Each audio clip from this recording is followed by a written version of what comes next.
One of the most common misconceptions about 3D animation is that the computer does all the work for you. And although the computer is making a lot of decisions, all of the creative decisions are still in the hands of the animator. So without my input, the computer is not going to make a creative decision about how to move this arrow. I had to tell it these specific keyframes in order to make the objects move to those locations. What the computer is good at is figuring out these areas in between. So we've given it 6 data points. That means Maya's came up with another 124 data points on its own. In a future class, we're going to talk about how Maya does that using the graph editor.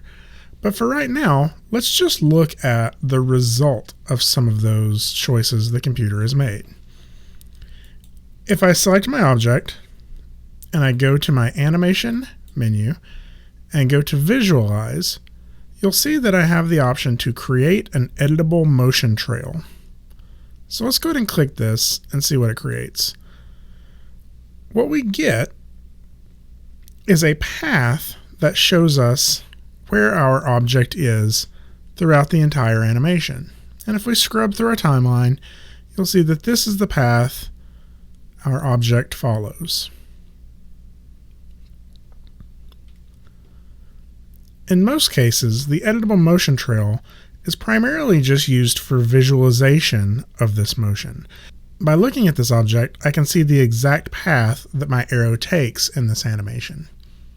And by being able to visualize that, I can correct some of the issues. So for example, if I wanted my arrow to be a little further forward on this point, I could move my arrow forward, and the auto key will update it and update the path as well.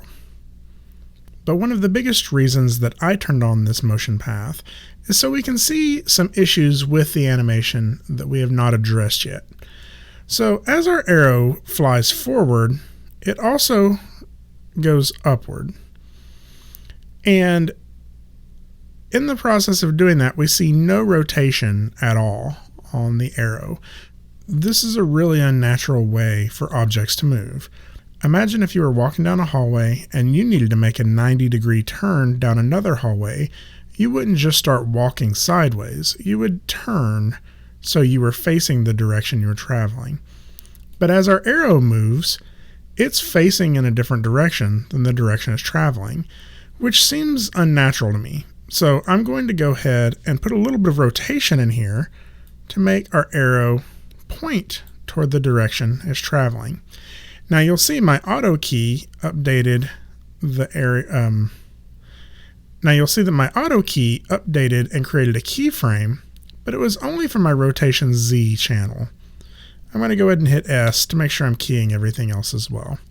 So now you'll see that my arrow starts to aim in that direction as it travels.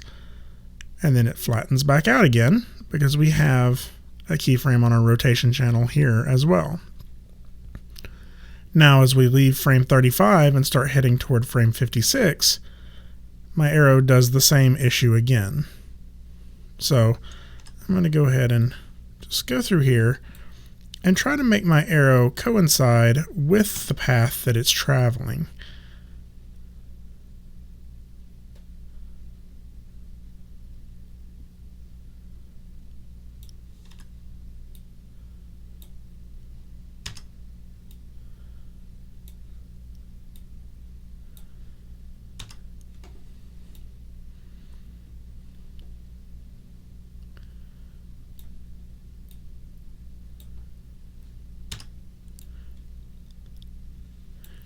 Now when I hit play,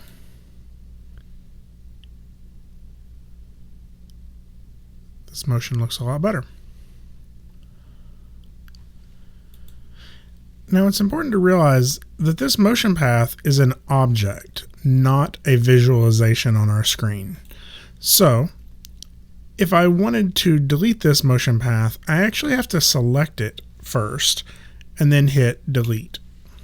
Now my motion path is gone and I can see my animation.